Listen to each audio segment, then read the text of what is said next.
नमस्कार साथियों, आप सभी का प्रबल एग्रो स्टडी में बहुत बहुत स्वागत है। साथियों, आज का वीडियो बीएससी एग्रीकल्चर के छात्रों के लिए होने वाला है जो कि 6th सेमेस्टर में हैं। जो छठवें सेमेस्टर में हैं उनके लिए ये वीडियो होने वाला है। सब्जेक्ट का नाम है farm management, production and resource economics. ठीक है, ये काफ़ी महत्वपूर्ण वीडियो आपके लिए होने वाला है। इसमें हम लगभग 35 से 40 क्वेश्चन करेंगे जो कि आपकी परीक्षा की दृष्टि से काफ़ी महत्वपूर्ण रहेंगे। और मैंने जितने भी क्वेश्चन लिए हैं, खास बात यह है कि मैंने इस वीडियो में जितने भी क्वेश्चन रखे हैं आपके सिलेबस के अकॉर्डिंग ही रखे हैं। पहले मैंने आपके सिलेबस का एनालिसिस किया, उसके बाद ही मैं ये वीडियो में क्वेश्चन लाया हूँ। तो साथियों, यदि आप चैनल पर नए हैं तो चैनल को सब्सक्राइब जरूर कर लीजिएगा साथियों, क्योंकि आपको अभी जो स्टडी मटेरियल मिल रहा है आगे भी आपको ये चैनल काफ़ी हेल्प करेगा। और इसका जो पार्ट 2 आएगा, हो सकता है आपके एग्जाम के 1-2 दिन पहले ही आए, क्योंकि उस पर मैं वर्क कर रहा हूँ अभी। ठीक है, तो आप इसको सब्सक्राइब जरूर कर लीजिएगा जिससे आपको तुरंत नोटिफिकेशन मिल जाए और आपको एग्रीकल्चर से रिलेटेड हर एक चीज़ आपको इस चैनल पर मिलती रहेगी। जॉब से रिलेटेड हर एक चीज़ मिलती रहेगी, तो सब्सक्राइब जरूर कर लीजिएगा साथियों। शुरू करते हैं आज के वीडियो को। पहला प्रश्न मैंने एग्रीकल्चर का ही रखा है। साथियों, आप सभी एग्रीकल्चर के छात्र हैं, मैं भी कभी एग्रीकल्चर का छात्र रहा हूं। ठीक है, और हमें गर्व है कि हम एग्रीकल्चर के छात्र हैं। ठीक है, गर्व होना चाहिए। तो एग्रीकल्चर शब्द है, इसकी उत्पत्ति कौन से भाषा से हुई है, कौन से शब्द से हुई है, किस भाषा के शब्द से हुई है? तो जो एग्रीकल्चर शब्द है इसकी जो उत्पत्ति हुई है वो लैटिन भाषा से हुई है। ठीक है, लैटिन भाषा से हुई है एग्रीकल्चर शब्द की उत्पत्ति, ये आपको याद रखना है। बढ़ते हैं अगले प्रश्न की तरफ जो कि इकोनॉमिक्स से संबंधित आपका है।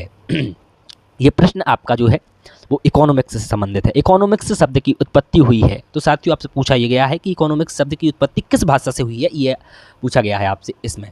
ठीक है, तो इकोनॉमिक्स की जो उत्पत्ति हुई है वो ग्रीक भाषा से हुई है। किससे हुई है साथियों?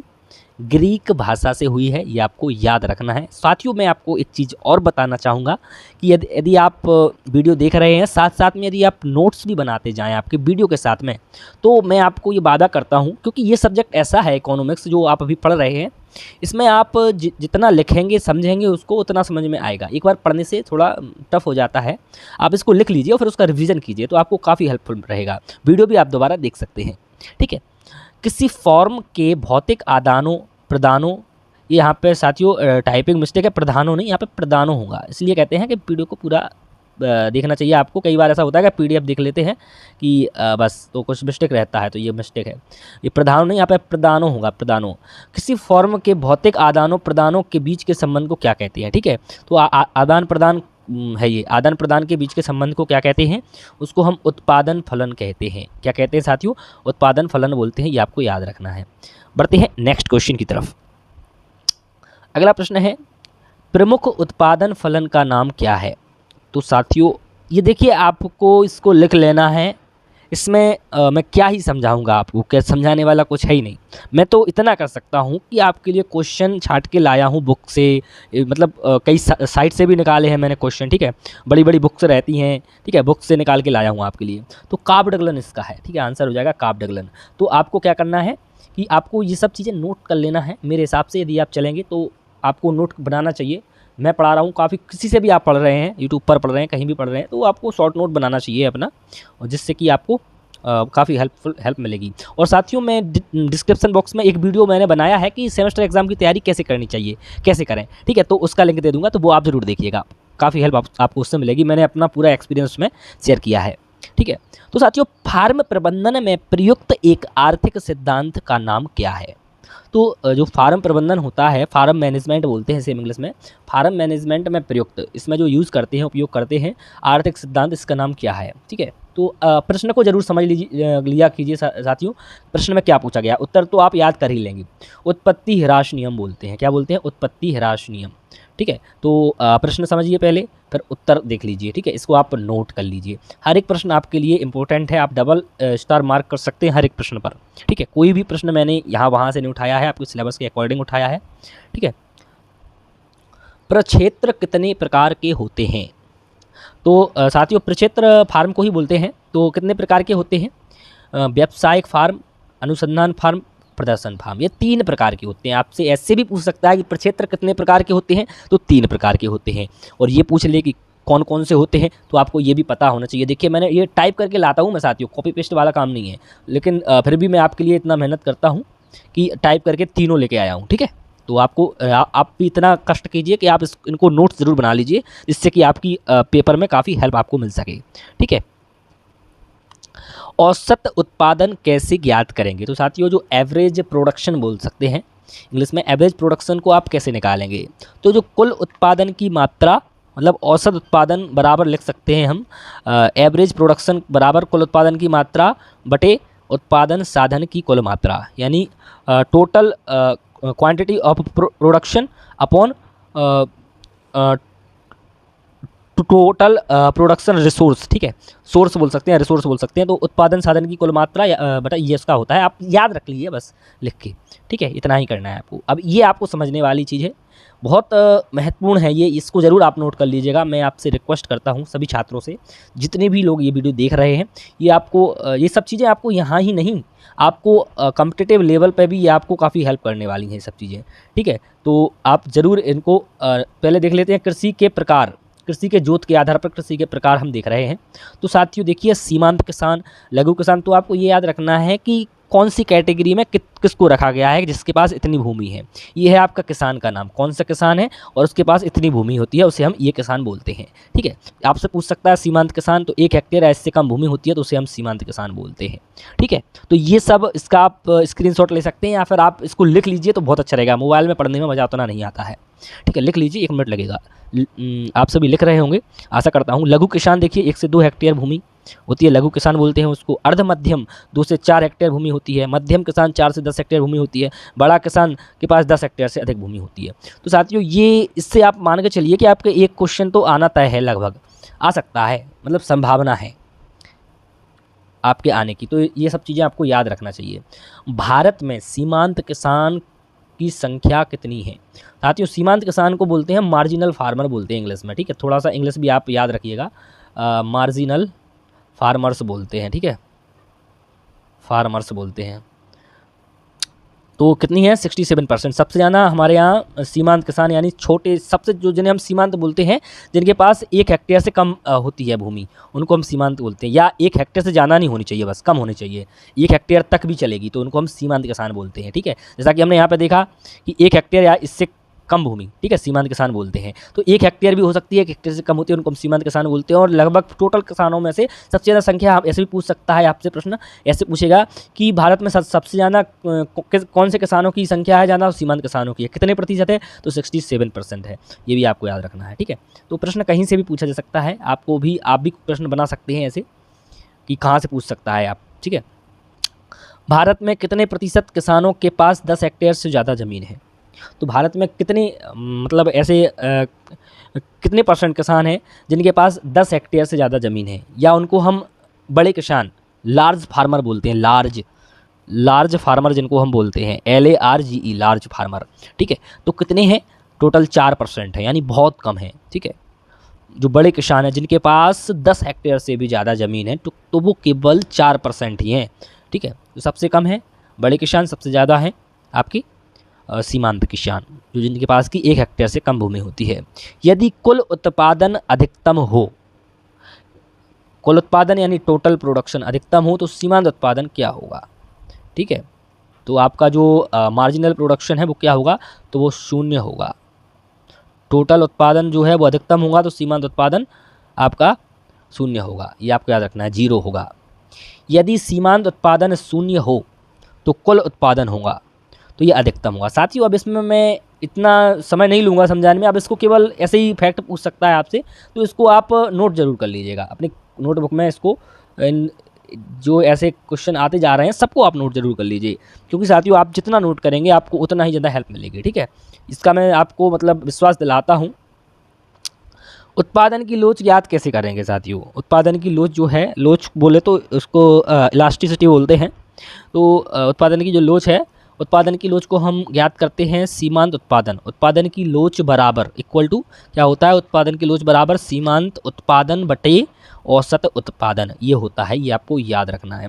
तो ये सब चीज़ें आप नोट करते चलिए साथियों, ठीक है। और साथियों मैं आपसे पुनः एक बार आग्रह करना चाहता हूँ कि यदि आपने अभी तक चैनल को सब्सक्राइब नहीं किया है और वीडियो को लाइक नहीं किया है साथियों, तो वीडियो को लाइक ज़रूर कर दें और चैनल को सब्सक्राइब भी कर लें।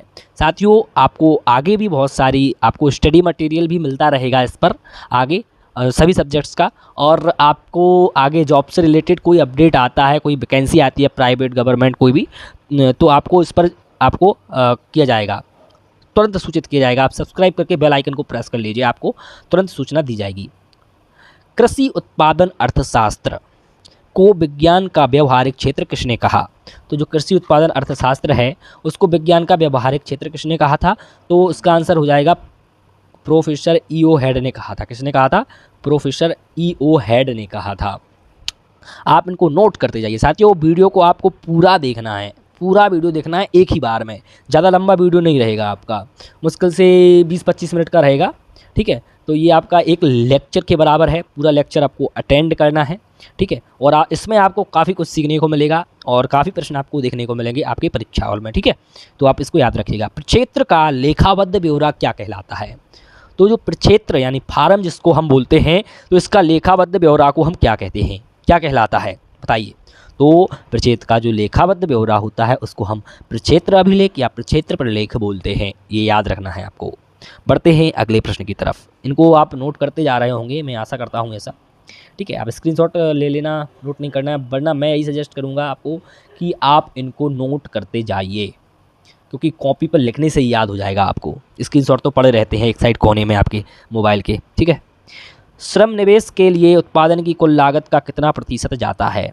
तो जो साथियों जो आपका श्रम निवेश होता है के लिए उत्पादन की कुल लागत का कितना प्रतिशत जाता है श्रम निवेश के लिए? तो 25 से 30% जाता है, याद रखिए साथियों।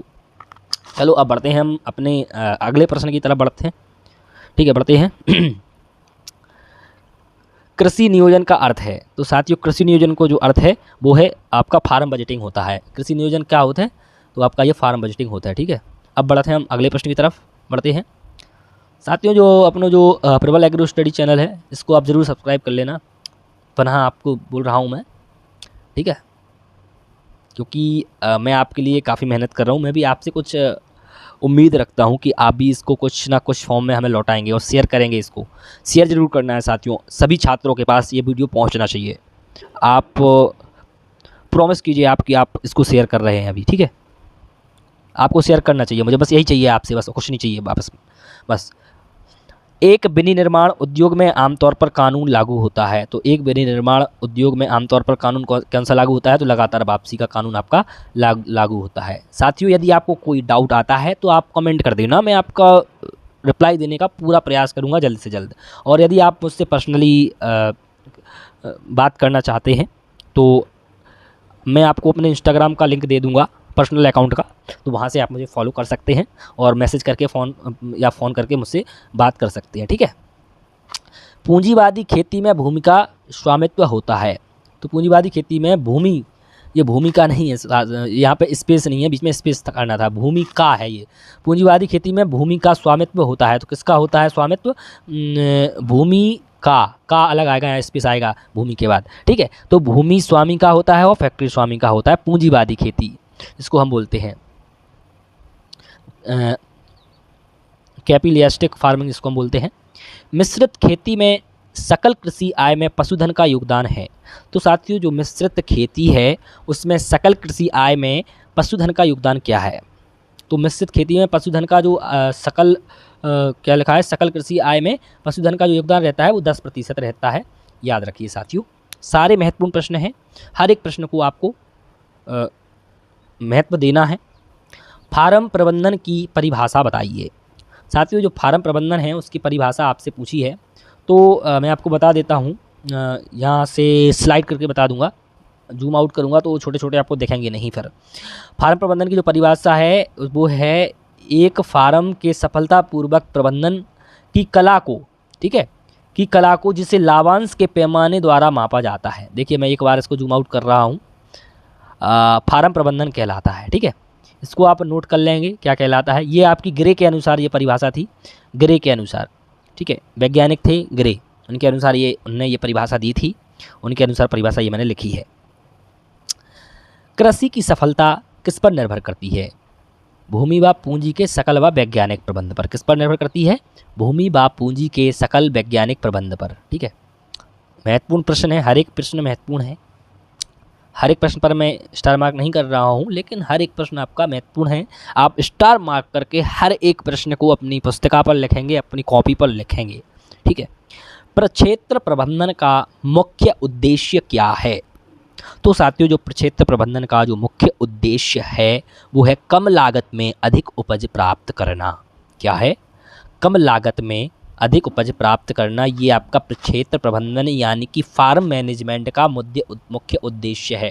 ये प्रश्न आपका बहुत महत्वपूर्ण है, क्योंकि आप फार्म मैनेजमेंट आपका सब्जेक्ट का नाम है और इसी का जो मुख्य उद्देश्य है वो आपसे पूछा गया है, तो ये आपसे पूछ सकता है। तो आपको याद रखना है कि प्रक्षेत्र प्रबंधन का मुख्य उद्देश्य क्या है, आपसे पूछ सकता है। तो कम लागत में अधिक उपज प्राप्त करना, कि लागत कम लगे, हमारी उपज हमें अधिक मिल जाए, यील्ड हमें ज़्यादा मिल जाए, उसको ही हम प्रक्षेत्र प्रबंधन का उद्देश्य है वो बोलते हैं। ठीक है, फार्म प्रबंधन किसके अंतर्गत आता है? तो साथियों, ये आपका माइक्रो इकोनॉमिक्स आता है। साथियों, इकोनॉमिक्स दो प्रकार की होती है, मैं आपको बताना चाहूँगा। एक होती है मैक्रो इकोनॉमिक्स, देखिए, एक होती है मैक्रो, एक होती है आपकी मैक्रो इकोनॉमिक्स, ठीक है, और एक होती है आपकी माइक्रो इकोनॉमिक्स। ठीक है, एक होती है आपकी माइक्रो, एक मैक्रो, एक माइक्रो। मैक्रो क्या होती है? जैसे पूरे देश में या बड़े स्तर पर कोई मैनेजमेंट हो रहा है इकोनॉमिक्स का, उसको हम मैक्रो बोलते हैं, या छोटे स्तर पर जो हो रहा है उसे माइक्रो बोलते हैं। जैसे कि फार्म प्रबंधन किसी व्यक्तिगत का ही रहता है फार्म, उसका प्रबंधन माइक्रो इकोनॉमिक्स में आता है। यदि कोई ऐसे कोई बड़ी चीज़ का इकोनॉमिक्स हो रहा है, जैसे कोई देश की इकोनॉमिक्स का कोई मैनेजमेंट हो रहा है, तो उसे हम मैक्रो बोलेंगे, ये आपको याद रखना है। ठीक है, तो हमारा फार्म प्रबंधन जो आता है, हमें इतना याद रखना है कि माइक्रो इकोनॉमिक्स में आता है, ये काफ़ी महत्वपूर्ण है आपका। ठीक है, माइक्रो इकोनॉमिक्स में आता है। फार्म प्रबंधन में प्रयुक्त एक आर्थिक सिद्धांत का नाम लिखिए। तो फार्म प्रबंधन में प्रयुक्त एक आर्थिक सिद्धांत का नाम आपसे पूछा है कि नाम बताइए, तो उत्पत्ति ह्रास नियम आपका हो जाएगा। क्या हो जाएगा? उत्पत्ति ह्रास नियम। याद रखना है साथियों, सारे प्रश्न आपके महत्वपूर्ण हैं, आपको एक भी प्रश्न को आपको छोड़ना नहीं है, हर एक प्रश्न को आपको देखना है, और हर एक प्रश्न को यदि आप हो सके, तो मैं आपसे बार बार बोल रहा हूं, यदि आप लिखेंगे तो बाद में आपको समझ में आएगा, जब आप एग्ज़ाम दे के आएंगे कि सर ने बिल्कुल सही बोला था, कि यदि आप लिखेंगे तो आपको तभी समझ आएगा। आप अभी आप लिखिए, मेहनत कीजिए थोड़ा सा, ठीक है, और आप क्या है, सेल्फ स्टडी पर ज़्यादा फोकस करिए। ठीक है, यूट्यूब पर जितना आपको मिल रहा है आप उसको लीजिए, और ज़्यादा से ज़्यादा मटेरियल पढ़ने का प्रयास कीजिए। ठीक है, शॉर्ट नोट्स निकालिए, कुछ भी निकालिए, ज़्यादा से ज़्यादा पढ़ने का प्रयास कीजिएगा, क्योंकि प्रश्न कहीं से भी बन सकते हैं। किसी फॉर्म के भौतिक आदानों प्रदानों के बीच के संबंध को क्या कहते हैं? तो साथियों, इसको हम उत्पादन फलन बोलते हैं। क्या बोलते हैं? किसी फॉर्म के भौतिक आदानों प्रदानों को के बीच के संबंध को क्या बोलते हैं? उत्पादन फलन बोलते हैं। साथियों, आपको याद रखना है। साथियों, मैं आपको ये सलाह क्यों दे रहा हूँ कि आप यहाँ वहाँ से पढ़िए, आपको कोई यूट्यूबर नहीं बोलेगा, आपको 10-15 क्वेश्चन करवा के आपसे कहेगा चलो पढ़ लो, ये बहुत महत्वपूर्ण है आपको। ठीक है, लेकिन मैं आप इसलिए सलाह दे रहा हूँ क्योंकि ये तो महत्वपूर्ण है ही, इसे तो आप पढ़ ही लीजिए, आप पढ़ रहे हैं पढ़ लीजिए। ठीक है, और आप यदि ज़्यादा पढ़ के जाएंगे तो आपके नंबर भी तो अच्छे आएंगे, क्योंकि पूरा पेपर इसी में से थोड़ी आ जाएगा। बताओ, एक प्रमुख उत्पादन फलन का नाम क्या है? तो एक प्रमुख उत्पादन, ये शायद हो गया है क्वेश्चन, तो काबडगलन है, आपको याद रखना है। प्रमुख उत्पादन फलन का नाम है काबडगलन है, ये आपको याद रखना है। और पिछला क्वेश्चन क्या था? उत्पादन फलन क्या था? किसी फॉर्म के भौतिक आदान प्रदानों को हम उत्पादन फलन बोलते हैं। देखिए, मैंने क्रम से रखा है आपका क्वेश्चन को। ठीक है, और एक प्रमुख उत्पादन फलन का नाम है काबडगलन। ठीक है, आप तो नोट करते जाइए बस, और उसको पढ़ना है दिन में 2-3 बार, आपका काम हो जाएगा। बाकी आपको और भी जितनी वीडियोज़ आपको मिल जाए यूट्यूब पर, जहाँ भी मिल जाए आप देखिए, कोई वो नहीं है, आप देख सकते हैं। कुल उत्पादन यानी टीपी और कुल लागत यानी टीसी के बीच संबंध क्या है? टीपी मतलब टोटल प्रोडक्शन, टीसी मतलब टोटल बोल सकते हैं लागत। ठीक है, के बीच का संबंध क्या है? तो इसको हम इनवर्सली संबंधित बोलते हैं। बस आपको इतना याद रखना है केवल इसमें, ये बहुत महत्वपूर्ण प्रश्न है आपका। ठीक है, कॉम्पिटिटिव में एग्जाम्स में भी पूछे जाते हैं ये सब प्रश्न जितने मैं करवा रहा हूँ। कुल उत्पादन और कुल लागत के बीच का संबंध क्या होता है? कुल उत्पादन एवं कुल लागत के बीच का संबंध क्या होता है? तो इनवर्सली संबंधित होता है, इनवर्सली रिलेटेड होता है, ये आपको याद रखना है। बढ़ते हैं साथियों अगले प्रश्न की तरफ। साथियों, मैं आपसे एक बात और पूछना चाहता हूँ कि आप कमेंट बॉक्स में हमें ये ज़रूर बताना कि आप कहाँ से वीडियो देख रहे हैं। साथियों, मुझे जानकर बहुत अच्छा लगता है कि आप कहाँ से वीडियो देख रहे हैं। मैं वीडियो बना रहा हूँ, बुंदेलखंड क्षेत्र से बना रहा हूँ वीडियो, ठीक है, तो आप भी बताइए आप कहाँ से हैं, आप बुंदेलखंड से हैं या किसी और रीजन से आप हैं वीडियो देख रहे हैं, क्योंकि हमारे चैनल पर जो प्रबल एग्रो स्टडी चैनल है ऑल ओवर इंडिया से बच्चे वीडियो देखते हैं और हमारे पास मैसेज भी आते हैं कि सर उस पर वीडियो चाहिए हमें या स्टडी मटेरियल चाहिए। ठीक है, यदि आपको स्टडी मटेरियल भी चाहिए तो आप मुझे इंस्टाग्राम पे फॉलो करके मुझे मैसेज कर देना, मैं वहाँ आपको डिटेल भेज दूंगा या आपको PDF वहाँ प्रोवाइड करवा दूंगा। ठीक है, तो आप वहाँ से कर सकते हैं। अब अगला प्रश्न पर हम देखते हैं, सीमांत लागत और न्यूनतम होती है, सीमांत लागत न्यूनतम होती है तो सीमांत उत्पादित क्या होगा। तो सीमांत लागत जब न्यूनतम होती है तो सीमांत उत्पाद क्या होगा, सीमांत उत्पाद अधिकतम होगा। ठीक है, बढ़ते हैं अगले प्रश्न की तरफ। साथियों ये काफ़ी लोगों को ये जो सब्जेक्ट है बहुत कठिन लगता है, क्योंकि इसमें क्या है कि कुछ समझने वाला है भी और नहीं भी है, मतलब समझने वाले को समझ में आता भी है और नहीं समझने वाले को कुछ समझ में नहीं भी आता है। तो इसमें क्या है कि आप जितना ज़्यादा इसको लिख लेंगे और जितना ज़्यादा आप करेंगे उतना ही ज़्यादा ये आपके लिए अच्छा रहने वाला है। ठीक है, आप इसलिए मैं बोल रहा हूँ आपको कि पेन कॉपी लेके बैठिए आप और इसको जितने मैंने पॉइंट्स बताए हैं इनको लिख लेना एक कॉपी पे और इसको आप रिवाइज करना, और आप जहाँ से भी आपको कोई मटेरियल मिले, इंपॉर्टेंट पॉइंट्स मिले शॉर्ट में, उसको लिख लेना, जिससे कि आपको रिवीजन करने में काफ़ी हेल्प होगी। तो ही आप इस सब्जेक्ट को अच्छे से याद कर सकते हैं, आपका इंटरेस्ट उसमें बन सकता है। ठीक है, आपको ये चीज़ें याद रहेंगी सारी चीज़ें। तो साथियों बताइए कैसा लगा आपको आज का वीडियो को लाइक ज़रूर कर देना साथियों अच्छा लगे, और आपको कमेंट करके बताना है कमेंट बॉक्स में कि आपको वीडियो कैसा लगा है। और साथियों यदि आप स्टडी मटेरियल चाहते हैं तो मैंने आपको बता दिया है कि आपको हमारे टेलीग्राम चैनल पर टेलीग्राम चैनल तो आपको ज्वाइन कर ही लेना है, कुछ स्टडी मटेरियल हो सके वहाँ मैं डाल दूंगा, वरना आपको हमें इंस्टाग्राम पर फॉलो कर लेना है। मेरी आईडी पर्सनल आईडी बनी है प्रियांश तिवारी के नाम से, जिसका कि मैं लिंक आपको दे दूंगा, वैसे आप नहीं ढूंढ पाएंगे। ठीक है, तो मैं आपको लिंक दे दूंगा, तो आप वहाँ से मुझे फॉलो कर लेना और मैसेज आप मुझे कर पाएंगे जब आप मुझे फॉलो कर लेंगे। ठीक है साथियों, कैसा लगा वीडियो जरूर बताइएगा। धन्यवाद साथियों, वीडियो देखने के लिए आपका बहुत बहुत धन्यवाद।